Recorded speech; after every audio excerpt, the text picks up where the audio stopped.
नमस्कार मित्रों, स्वागत है बने रहिए बनारसी अंचल के साथ। तो लीजिए ये नया प्रैक्टिस पेपर स्टार्ट करते हैं। पहला क्वेश्चन, पतंजलि के योग सूत्र का अरबी भाषा में अनुवाद किसने किया? बरनी, अलबरूनी, ईसामी, सरहिंदी। तो पतंजलि के योग सूत्र का अरबी भाषा में अनुवाद आपके अलबरूनी ने किया। सेकंड क्वेश्चन आपका सुमेल करने को दिया है मित्रों, तो देख लेते हैं। फुतूउत सलातीन किससे सुमेल करेगा मित्रों? अनुमान लगाइए आप भी। फुतूउत सलातीन ईसामी से। फुतूहात ए फ़िरोज़ शाही ये किससे सुमेल करेगा? फ़िरोज़ शाह तुगलक से। तारीख़ फ़िरोज़ शाही ये बरनी से। Khazainul Futuh Amir Khusro. Next question third, the great form theory of the decline of the Mughal Empire का लेखक हैं? Karen Leonard, K A. Nizami, P E. Roberts, S.A.A. Rizvi. तो सही उत्तर है the great form theory of the decline of the Mughal Empire के लेखक केरन लियोनार्ड हैं। फोर्थ, निकोलस मनुची जिसने औरंगजेब के शासनकाल का विवरण दिया है, निवासी था मोरक्को का, लिस्बन का, रोम का या वेनिस का? तो यह निकोलस मनुची निवासी था वेनिस का। फिफ्थ, सायन ने वेदों पर अपनी टीका किस भाषा में लिखी है? तेलुगु, तमिल, संस्कृत या फिर पाली? तो सायन ने वेदों पर अपनी टीका आपकी संस्कृत भाषा में लिखी है। सिक्स्थ, बीजक में शिक्षाएं निहित हैं, गुरु नानक की, दादू दयाल की, रैदास की या कबीर की? तो बहुत पॉपुलर है मित्रों, सभी को बताएं, कबीर की। नेक्स्ट, कबीर से रिलेटेड, कबीर की रचनाओं के संबंध में निम्नलिखित में से कौन सा वक्तव्य सही है? तो फिर से देख लीजिए, ये थोड़ा सा छोटा कर देता हूँ मित्रों, धुंधला है, मैं पढ़ देता हूँ। पहला, कबीर पंथियों द्वारा रचित कबीर के पदों के सर्वाधिक श्रद्धेय संग्रहकों में बीजक है जो आदि ग्रंथ में संग्रहित हैं। सही है या गलत? बिल्कुल गलत। पंजाबी परंपरा के बजाय दादू पंथियों द्वारा पंचवानी में रचित कबीर के पद अपेक्षाकृत कम प्रमाणिक हैं। ये भी सही है या गलत? गलत। सी, सॉलट वाडविल का तर्क है कि आदि ग्रंथ में संग्रहित कबीर संग्रह कबीर पंथियों के सांप्रदायिक आग्रहों से मुक्त हैं। सही है या गलत? ये भी गलत है। चौथा स्टेटमेंट देख लेते हैं। डेविड लॉरेंजन का मानना है कि कबीर के सभी तीनों प्रमुख संग्रहों में अन्य स्रोतों से ली गई सामग्री प्रक्षेप है। तो ये मित्रों आपका बिल्कुल सही है। Next question eighth, question 7, Kabir की रचनाओं के संबंध में निम्नलिखित में से कौन से वक्तव्य सही हैं? सॉरी मित्रों,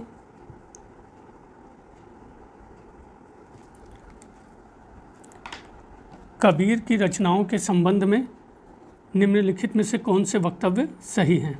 तो देख लेते हैं। पहला, कबीर पंथियों द्वारा रचित कबीर के पदों के सर्वाधिक श्रद्धेय संग्रहकों में बीजक हैं जो आदि ग्रंथ में संग्रहित हैं। बिल्कुल सही। पंजाबी परंपरा के बजाय दादू पंथियों द्वारा पंचवानी में रचित कबीर के पद अपेक्षाकृत कम प्रमाणिक हैं। ये बिल्कुल सही है। सी, सॉलट वाडविल का तर्क है कि आदि ग्रंथ में संग्रहित कबीर संग्रह कबीर पंथियों के सांप्रदायिक आग्रहों से मुक्त हैं। ये भी सही है आपका। डी, डेविड लॉरेंजन का मानना है कि कबीर के सभी तीनों प्रमुख संग्रहों के अन्य स्रोतों से ली गई सामग्री प्रक्षेप है। तो आपके चारों ही कथन ABCD सही हैं। क्वेश्चन 8, किस शासक ने 7th पिलर शासन को दिल्ली लाया था? 7th पिलर शासन को दिल्ली लाया था? मोहम्मद गजनी, सुल्तान बलबन, मोहम्मद गोरी या फिरोज शाह तुगलक? तो आपके 7th पिलर को दिल्ली लाया था आपके फिरोज शाह तुगलक। 7th पिलर है मित्रों, 7th पिलर को दिल्ली लाया था। क्वेश्चन 9, उन दिनों मनोरंजन सामान्य बात थी। तीर्थ यात्राओं के दिनों तथा सफ़र के महीने के अंतिम बुधवार को दर्शक दीर्घाओं, सार्वजनिक उद्यानों या तालाबों के किनारे जगह पाना कठिन था। चारों ओर संगीत तथा नृत्य का वातावरण था। इन दावतों पर एक टंका या अधिक खर्च होता था। शेख नासिरुद्दीन चिराग किसके शासनकाल की बात कर रहा है? तो यह किसके शासनकाल की बात कर रहा है? तो मित्रों ये बात कर रहा है अलाउद्दीन खिलजी के शासनकाल की। नेक्स्ट क्वेश्चन 10, किसने कहा था हमें इस जर्जर वृक्ष के तने पर आक्रमण करना चाहिए, शाखाएं तो स्वयं ही गिर जाएंगी? शिवाजी ने मुग़ल साम्राज्य के लिए, बाजीराव प्रथम ने, पेशवा ने मुग़ल साम्राज्य के लिए, औरंगजेब ने दक्षिण के राज्यों के लिए, क्लाइव ने बंगाल के नवाब के लिए। तो ये कथन है मित्रों आपका बाजीराव प्रथम पेशवा ने मुग़ल साम्राज्य के लिए। 11th, निम्नलिखित में से किस युद्ध में पहली बार तोपखाने का प्रयोग किया गया? पानीपत का प्रथम युद्ध, पानीपत का द्वितीय युद्ध, तराइन का द्वितीय युद्ध या खानवा का युद्ध? तो पहली बार तोपखाने का प्रयोग पानीपत के प्रथम युद्ध में हुआ। क्वेश्चन 12, फिरोज शाह तुगलक के शासनकाल में निम्नलिखित में कौन सा कर युद्ध के दौरान प्राप्त लूट के माल का 1/5 था? खराज, खुम्स, जकात या फिर जजिया? तो ये आपका खुम्स था। 13th, विजयनगर साम्राज्य के विरुद्ध इनमें से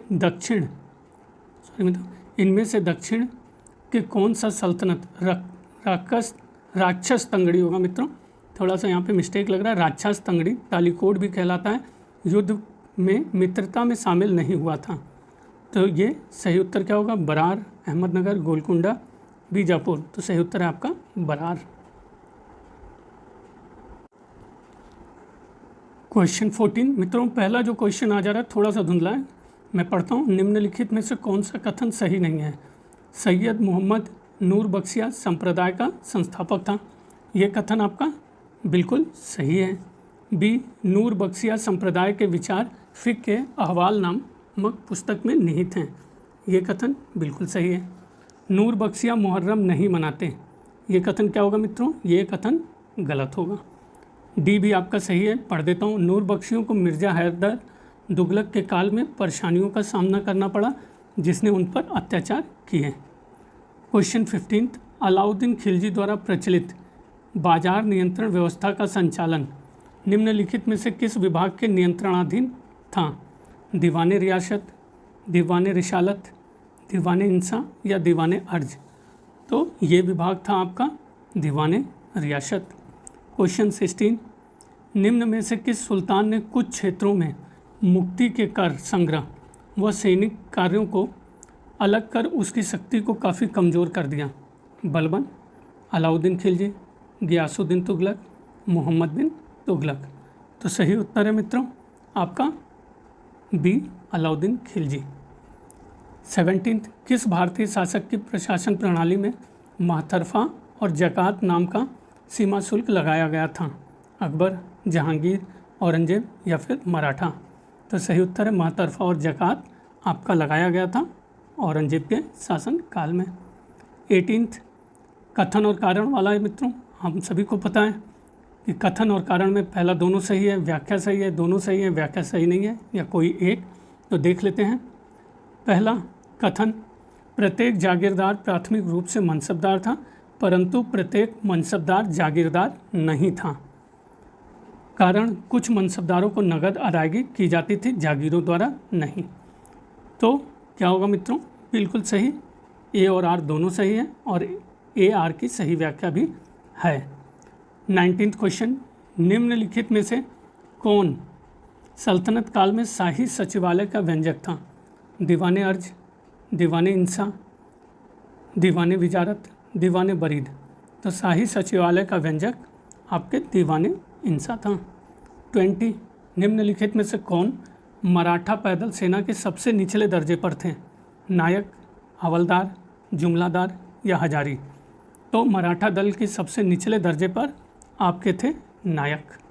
नेक्स्ट क्वेश्चन 21, एक शाही फरमान द्वारा निम्नलिखित में से आमेर के किस राजा को अपनी वतन जागीर में ही मकराना संगमरमर के प्रयोग से रोका गया था? राम सिंह प्रथम, राजा बिशन सिंह, मिर्ज़ा राजा जय सिंह या सवाई जय सिंह?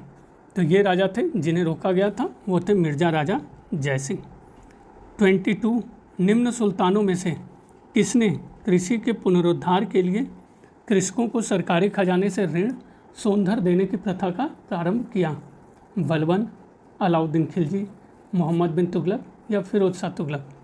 तो सही उत्तर है ये कृषकों को सरकारी खजाने से ऋण या सोंधर देने की प्रथा का प्रारंभ मोहम्मद बिन तुगलक ने किया। 23 सुल्तान ने आदेश दिया वह जो भी पैदा करते हैं उसकी नपाई प्रति बिश्वा पैदा हुई फसल के हिसाब से की जानी चाहिए और सबको बिना किसी भेदभाव के उसका आधा जमा करना चाहिए। उपरोक्त कथन किस सुल्तान ने ज़मीन की नपाई को फसल के मूल्यांकन का आधार बनाया? इल्तुतमिश, अलाउद्दीन खिलजी, मोहम्मद तुगलक या फिरोज तुगलक। तो सही उत्तर है आपका अलाउद्दीन खिलजी। 24 इस बादशाह ने स्थानीय और अन्य अधिकारियों से यात्रियों तथा व्यापारियों को क्षति नहीं पहुंचाने और यदि कोई व्यापारिक दुर्घटना में और बिना उत्तराधिकारी के मर जाता है तो उनकी संपत्ति को नहीं हड़पने का आदेश दिया। साथ ही अधिकारियों को व्यापारियों से केवल बाजार मूल्य पर ही माल खरीदने को कहा गया। तो शेरशाह, अकबर, जहांगीर और शाहजहां। तो ये शासक था आपका शेरशाह। 25 विजयनगर साम्राज्य के प्रशासन की इकाइयों का आरोहण क्रम में लिखिए। तो आप भी अंदाज़ा लगाइए, वलनाडु, नाडु, ग्राम, मंडलम, स्थल और कुर्रम है। तो सही उत्तर आपका क्या होगा? पहले देखिए आपका मंडलम होगा, मंडलम, फिर आपका अंदाज़ा लगाते रहिए मित्रों, वलनाडु, वलनाडु के बाद नाडु, नाडु, नाडु के बाद आपका फिर कुर्रम, कुर्रम के बाद स्थल और स्थल के बाद आपका ग्राम। तो मंडलम, वलनाडु, नाडु, कुर्रम, स्थल और ग्राम। 26 सबसे लंबी ग्रैंड ट्रंक रोड किसके द्वारा बनवाई गई? अकबर, शाहजहां, जहांगीर या शेरशाह सूरी। तो सही उत्तर है आपका मित्रों ये शेरशाह सूरी द्वारा बनवाई गई। 27 निम्नलिखित में से कौन सा सुल्तान राजस्व निर्धारण हेतु भूमि मापन से संबद्ध नहीं था? अलाउद्दीन खिलजी, गियासुद्दीन तुगलक, सिकंदर लोधी या फिर शेरशाह। तो सही उत्तर है जो सुल्तान राजस्व निर्धारण हेतु भूमि मापन से संबद्ध नहीं था वो है आपका गियासुद्दीन तुगलक। बाकी सारे संबद्ध हैं, अलाउद्दीन खिलजी, सिकंदर लोधी और शेरशाह।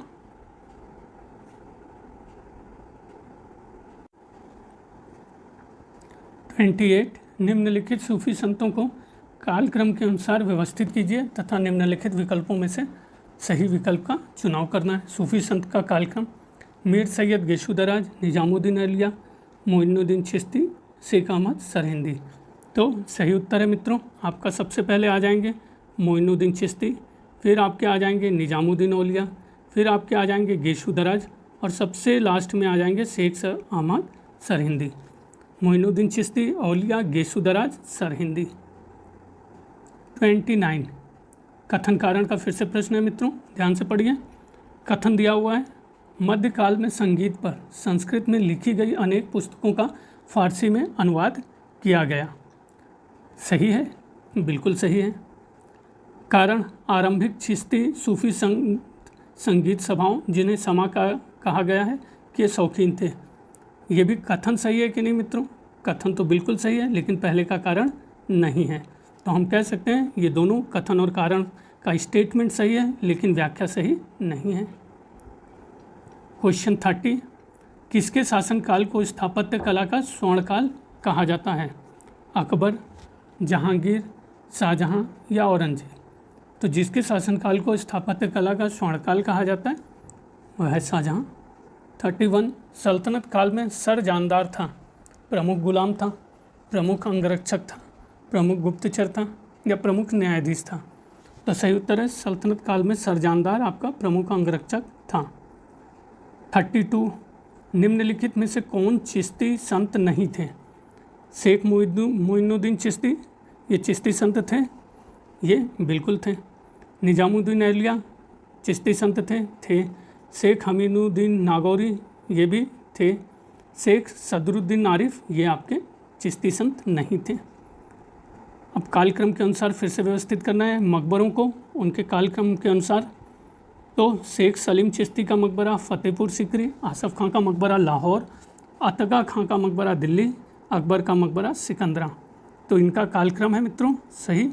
पहले अतगा खां का मकबरा आ जाता है, फिर आपका आता है शेख सलीम चिश्ती का मकबरा फतेहपुर सीकरी, फिर आपका आ जाता है अकबर का मकबरा, और इसके बाद आ जाता है सबसे लास्ट में आपका आसफ़ खां का मकबरा लाहौर। अतगा खां, शेख सलीम चिश्ती, अकबर और आसफ़ खां। नेक्स्ट,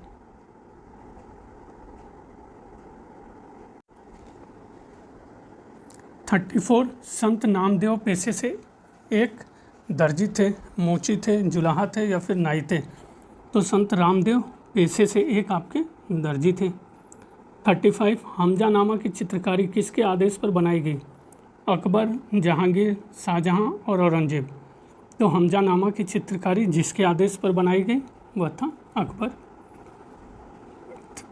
36 निम्नलिखित में से कौन सा गवर्नर जनरल पुलिस सुधारों के लिए जाना जाता है? Lord Mayo, Lord Curzon, Lord Irwin या लॉर्ड मिंटो।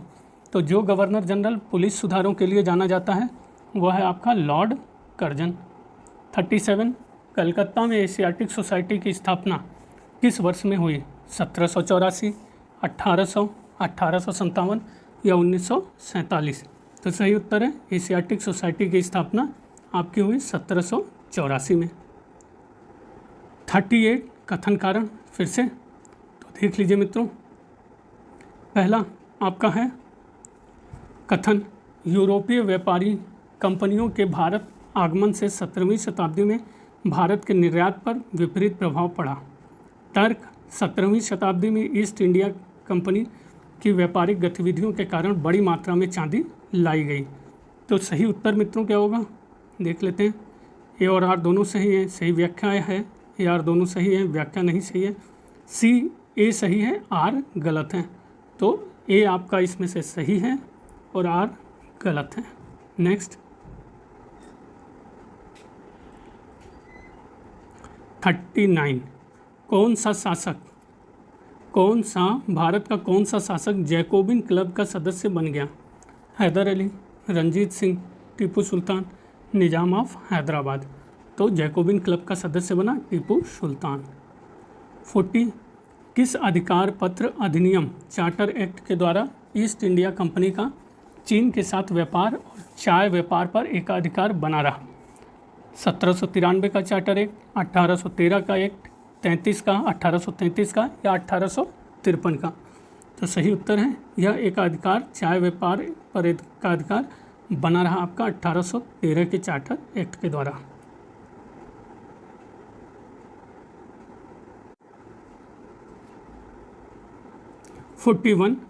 बंगाल का सूबेदार जिसकी आज्ञा से फ्रांसीसियों ने 1673 में चंद्रनगर में फैक्ट्री स्थापित की? शाइस्ता खां, सरफराज खां, मुर्शीद कुली खां या अलीवर्दी खां। तो सही उत्तर है आपका ये शाइस्ता खां की आज्ञा से फ्रांसीसियों ने 1673 में चंद्रनगर में फैक्ट्री स्थापित की। 42 निम्नलिखित अधिनियमों में से किसने महिला मतदाताओं के अनुपात को बढ़ा दिया और विधानसभा में उन्हें आरक्षित सीट दी? 1909 का अधिनियम, 1919 का अधिनियम, 1930 का अधिनियम या 1935 का अधिनियम। तो यह अधिनियम था आपका 1935 का अधिनियम। 23 सूर्य अस्त कानून से क्या अभिप्राय था? पहला, राजस्व अधिकारी द्वारा एकत्रित किया गया भू राजस्व एक निश्चित दिन सूर्य अस्त होने तक जमा करना होता था। दूसरा, अस्थाई बंदोबस्त, अगर लगान एक निश्चित दिन तक सूर्यास्त तक जमा नहीं हुआ तो जमींदारी की नीलामी की जा सकती थी। तीसरा, सेना अधिकारियों को अपने सैन्य अभियानों की वापसी पर मुख्यालय में सूर्य अस्त तक सूचना देनी होती थी। या चौथा, द्वैत शासन के दौरान सरकारी कामगारों को सूर्य अस्त के समय मजदूरी दी जाती थी। तो सही कथन इसमें से आपका है बी, अस्थाई बंदोबस्त के अनुसार अगर लगान एक निश्चित दिन सूर्यास्त तक जमा नहीं हुआ तो जमींदारी की नीलामी की जा सकती थी। 44 फिरोज शाह तुगलक ने अपने कारखानों में निम्न में से किस वर्ग या किन वर्गों में विभाजित किया? रातबी व गैर रातबी, देतराज व कुमाश, योमिया व सालाना। तो सही उत्तर है आपका केवल एक, रातबी और गैर रातबी। 45 महालवाड़ी भू राजस्व व्यवस्था की कार्य प्रणाली की समीक्षा करने के लिए कौन गवर्नर जनरल इलाहाबाद आया था? Lord William Bentinck, Lord Auckland, Lord Dalhousie या लॉर्ड कैनिंग? तो वो था लॉर्ड विलियम बेंटिक। 46 1834 में किसने कहा था कि सूती वस्त्र बुनकरों के कंकाल भारत के मैदानों को बदरंग कर रहे हैं? राजा राममोहन रॉय, विलियम बेंटिक, दादा भाई नौरोजी, आरसी दत्त? तो ये कथन है आपका विलियम बेंटिक का। 47 ठगी को समाप्त करने का श्रेय किसे जाता है? स्लीमैन को, क्लाइव को, कर्जन को या वेलेजली को? तो ये जाता है श्रेय आपका स्लीमैन को। 48 किसने नारा दिया एक धर्म एक जाति और एक भगवान मानवता के लिए? श्री नारायण गुरु, स्वामी विवेकानंद, रामा स्वामी नायकर या गुरुदेव रविन्द्रनाथ टैगोर? तो ये नारा दिया गया आपका श्री नारायण गुरु के।